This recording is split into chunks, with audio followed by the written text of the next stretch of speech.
एक बार बादशाह अकबर, बीरबल और सभी मंत्रीगण दरबार में बैठे हुए थे। सभा की कार्यवाही चल रही थी। एक एक करके राज्य के लोग अपनी समस्याएं लेकर दरबार में आ रहे थे। इसी बीच वहां एक व्यक्ति दरबार में पहुंचा। उसके हाथ में एक मर्तबान था।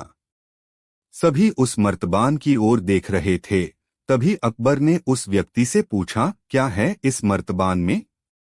उसने कहा, महाराज, इसमें चीनी और रेत का मिश्रण है। अकबर ने फिर पूछा, किस लिए? अब दरबारी ने कहा, गलती माफ हो महाराज, लेकिन मैंने बीरबल की बुद्धिमत्ता के कई किस्से सुने हैं।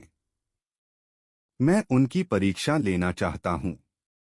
मैं यह चाहता हूँ कि बीरबल इस रेत में से बिना पानी का इस्तेमाल किए चीनी का एक एक दाना अलग कर दें। अब सभी हैरानी से बीरबल की ओर देखने लगे। अब अकबर ने बीरबल की ओर देखा और कहा, देख लो बीरबल, अब तुम कैसे इस व्यक्ति के सामने अपनी बुद्धिमानी का परिचय दोगे? बीरबल ने मुस्कुराते हुए कहा, महाराज, हो जाएगा, यह तो मेरे बाएं हाथ का काम है। अब सभी लोग हैरान थे कि बीरबल ऐसा क्या करेंगे कि रेत से चीनी अलग अलग हो जाएगी। तभी बीरबल उठे और उस मर्तबान को लेकर महल में मौजूद बगीचे की ओर बढ़ चले। उनके पीछे वह व्यक्ति भी था।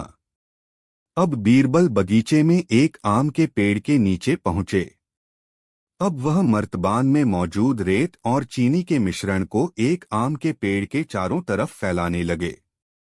तभी उस व्यक्ति ने पूछा, अरे यह क्या कर रहे हो? इस पर बीरबल ने कहा, ये आपको कल पता चलेगा। इसके बाद दोनों महल में वापस आ गए। अब सभी को कल सुबह का इंतजार था। अगली सुबह जब दरबार लगा तो अकबर और सारे मंत्री एक साथ बगीचे में पहुंचे। साथ में बीरबल और रेत व चीनी का मिश्रण लाने वाला व्यक्ति भी था। सभी आम के पेड़ के पास पहुंच गए। सभी ने देखा कि अब वहां सिर्फ रेत पड़ी हुई है। दरअसल रेत में मौजूद चीनी को चींटियों ने निकालकर अपने बिल में इकट्ठा कर लिया था और बची खुची चीनी को कुछ चींटियां उठाकर अपने बिल में ले जा रही थीं। इस पर उस व्यक्ति ने पूछा, चीनी कहाँ गई? तो बीरबल ने कहा, रेत से चीनी अलग हो गई है। सभी जोर जोर से हंसने लगे।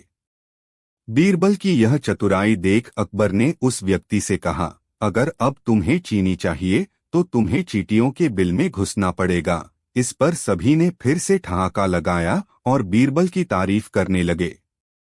सीख, किसी को नीचा दिखाने का प्रयास आपके लिए हानिकारक हो सकता है।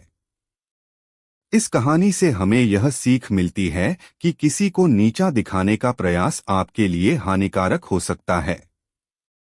बीरबल ने अपनी बुद्धिमत्ता और चतुराई से न केवल समस्या का समाधान किया बल्कि यह भी साबित किया कि दूसरों की क्षमता पर सवाल उठाने से पहले हमें स्वयं के विचारों और कार्यों का मूल्यांकन करना चाहिए।